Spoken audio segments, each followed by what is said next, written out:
Hello friends. आज लंबे समय बाद आपसे मुखातिब होने का सौभाग्य मिला। आज रामनवमी है। जोग लगन ग्रह बार तिथि, सकल भय अनुकूल, चर अरु अचर हर्ष जुत, राम जन्म सुख मूल। जब सारी चीज़ें प्रकृति में अनुकूल होती है, ऐसी स्थिति में रामत्व प्रकट होता है। जब रामत्व किसी इंसान में प्रकट होता है तो वो व्यक्ति से मनुष्य बनने की ओर अग्रसर होता है। जहाँ सोच बड़ी होती है, लार्जर कॉन्टेक्स्ट होता है। जन जन के आराध्य मर्यादा पुरुषोत्तम प्रभु श्री राम के जन्मदिन पर मैं आपको और पूरे परिवार को शुभकामनाएं और बधाई देता हूँ।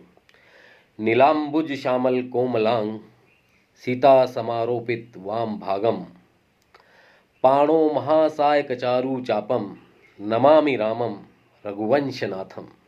सूर्यवंशी श्री राम, जिन्होंने धर्म और मर्यादा की रक्षा में अपना पूरा जीवन व्यतीत कर दिया, उनके जीवन से जितनी प्रेरणाएं ली जाए कम है।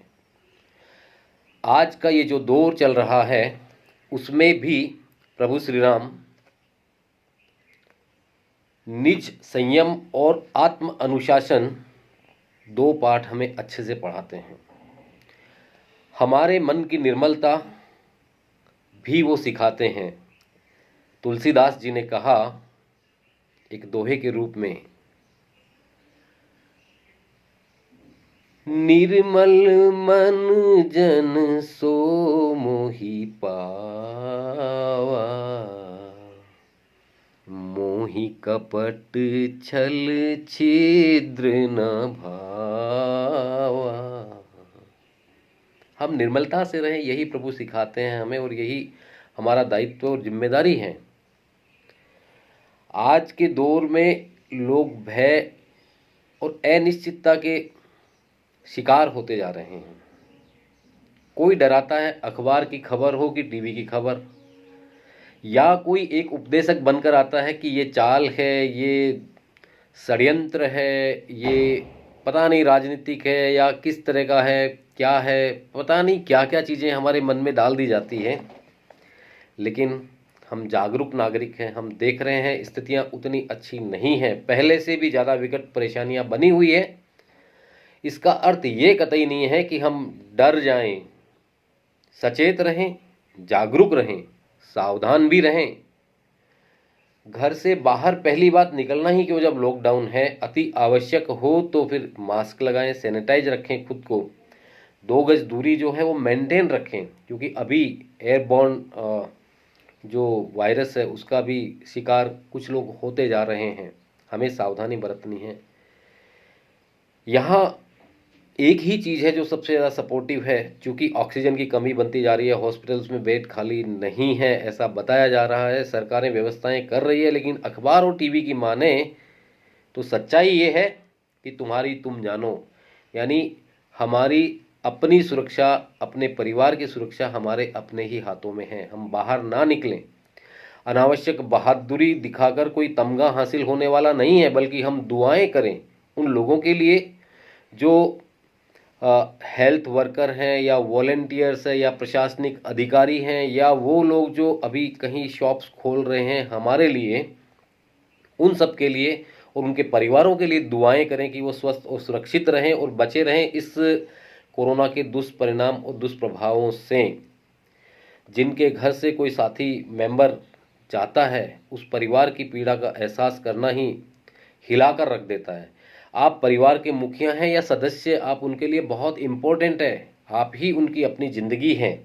इसलिए अपने आप को कम ना आके बहादुरी ना दिखाएं, बाहर ना निकलें, अपनी इम्यूनिटी को स्ट्रॉन्ग करें। वो सबसे ज़्यादा इम्पोर्टेंट चीज़ है, और वो निज अनुशासन से ही संभव हो सकता है, आत्म अनुशासन से ही संभव हो सकता है।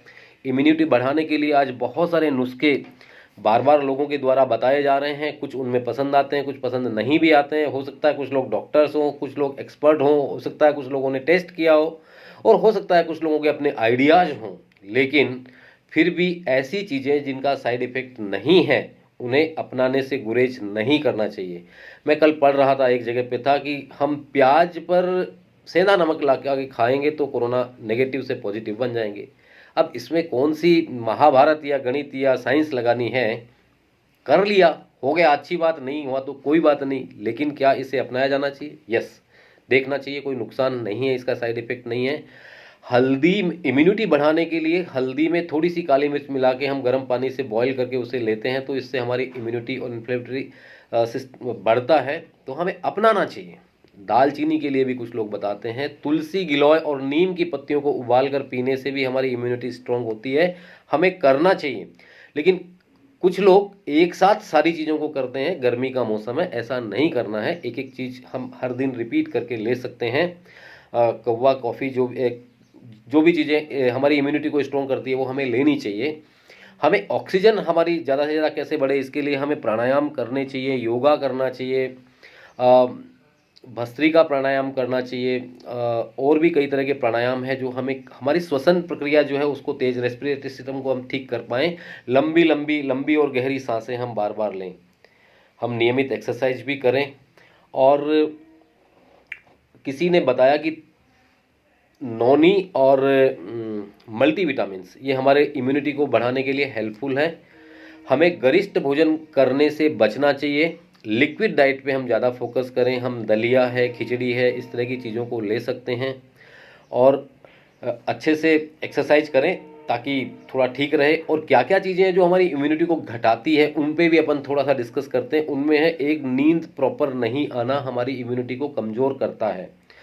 तनाव और चिंता भी हमारी इम्यूनिटी को कमज़ोर करती है। बार बार चाय कॉफ़ी पीने से भी इम्यूनिटी कमज़ोर होती है, और वो लोग जो लगातार एलोपैथिक दवाएं ले रहे हैं उनकी भी इम्यूनिटी कमज़ोर हो जाती है। जो जंक फूड और रेडीमेड फूड खाते हैं उनकी भी उससे भी इम्यूनिटी पे फ़र्क पड़ता है। जो शरीर से पसीना नहीं निकालते यानी शारीरिक श्रम नहीं करते हैं, उससे भी इम्यूनिटी पे फ़र्क पड़ता है। और अवसाद में रहने से, नींद प्रॉपर नहीं आने से, कई सारी चीज़ें हैं जो मतलब हमारी इम्यूनिटी को कमज़ोर करती है। कई तरह के नशे हैं, चाहे शराब है कि सिगरेट है और भी किसी तरह का नशा है, वो हमारी इम्यूनिटी को कमज़ोर करता है। और इन सब चीज़ों के साथ साथ एक चीज़ है डर और भय। जब हमारे दिन में, एक दिन में 60,000 नकारात्मक विचार आते हैं, उनमें से डर और भय के अगर विचार हैं तो उसकी वजह से एक कॉर्टिसोल नामक ऐसा हार्मोन है जो स्ट्रेस हार्मोन कहते हैं, वो स्रावित होता है और वो हमें अवसाद की ओर लेकर जाता है। तो हमें बचना चाहिए डर और भय से। हम मस्त रहें, स्वस्थ रहें, मुस्कुराते रहें। एक तरह से टीकाकरण जिन्होंने नहीं कराया है वो कराएं, और अगर करा लिया है तो सेकेंड डोज जब भी उनका ये नंबर आए वो उन्हें लेना चाहिए। हैं, हमें मुस्कुराते रहें, हम लोगों से बातचीत करते रहें, हम टेलीफोनिकली एक दूसरे के हालचाल पूछें, पुरानी बातों को याद करें, पुराने लोगों के साथ रहें। मेरे एक मित्र ने हमें बताया कि हम मसाज कर सकते हैं घर पे, हेड मसाज करें, बॉडी मसाज करें, एक दूसरे के साथ इंटरेक्ट करें, बच्चों माता पिता के साथ समय बिताएं, पति पत्नी के साथ एंजॉय करें। जो समय है निकल जाएगा। देखिए, पहले के दौर भी निकले हैं, ये दौर भी निकलेगा, लेकिन इसका अर्थ ये नहीं कि हम हाथ पे हाथ धरे बैठे रहें और सोचें कि अपने आप बला टल जाएगी। नहीं, हमें सावधानी बरतनी है, हमें अपनी इम्यूनिटी को स्ट्रॉन्ग रखना है, लेकिन मुस्कुराते गाते हुए। एक गाने की 2 लाइन आपके साथ में शेयर जरूर करना चाहूँगा कि सोचना क्या, जो भी होगा देखा जाएगा। सोचना क्या, जो भी होगा देखा जाएगा। कल के लिए आज को ना खोना, आज ये ना कल आएगा। साथ हैं हम सब, इससे बड़ी क्या खुशी। थोड़ा मुस्कुराओ, थोड़ा गुनगुनाओ, बस यही है जिंदगी। यही ज़िंदगी है, बस मुस्कुराते रहो, हंसते रहो, साथ में रहो, परिवार के साथ मिलकर बात करने का, समय व्यतीत करने का मौका मिला है। हम अपने विचारों को थोड़ा बड़ा बनाएं, सब लोगों के लिए शुभ भाव, शुभ संदेश प्रसिद्ध करें और जानकारी जुटाएं। कहीं से भी किसी के भी कोई प्रॉब्लम है और हम जो जैसी संभव मदद बन सकती है उस तरह की कराएं। रेमडेसिविर के दाम 10 गुना, 20 गुना, 25 गुना, 50 गुना तक लोग वसूल कर रहे हैं। तो जानकारी जुटाएं, आपकी अपनी अप्रोच से कहीं सस्ती मिल सकती हो तो पहुंचवाएं। और कोई दूर शहर में है तो इस तरह के हमारे मित्र ने एक ग्रुप भी बनाया है, उसमें एक दूसरे से कनेक्ट रह कर के हेल्प ली जा सकती है कि कहीं पे भी किसी को कोई ज़रूरत है। अ, देखिए, सामाजिक प्राणी हैं हम, एक दूसरे के काम आना हमारी सामाजिक जिम्मेदारी भी है। पता नहीं कब कल किसकी खबर कैसी आए, इसलिए आज हम हैं तो हमारे होने का एहसास लोगों तक भी पहुँचे। अपने परिवार का ध्यान रखें, अपना ध्यान रखें, स्वस्थ रहें, मस्त रहें।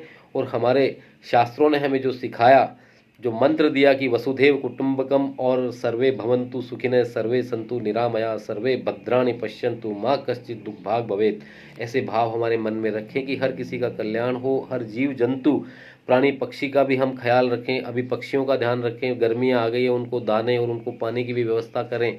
हम जो संभव सहयोग किसी भी तरीके से कर सकते हैं उसके लिए तत्पर होकर आगे आएं और अपने जीवन को सार्थक बनाएं। जय हिंद, जय भारत और जय जगत। Thank you.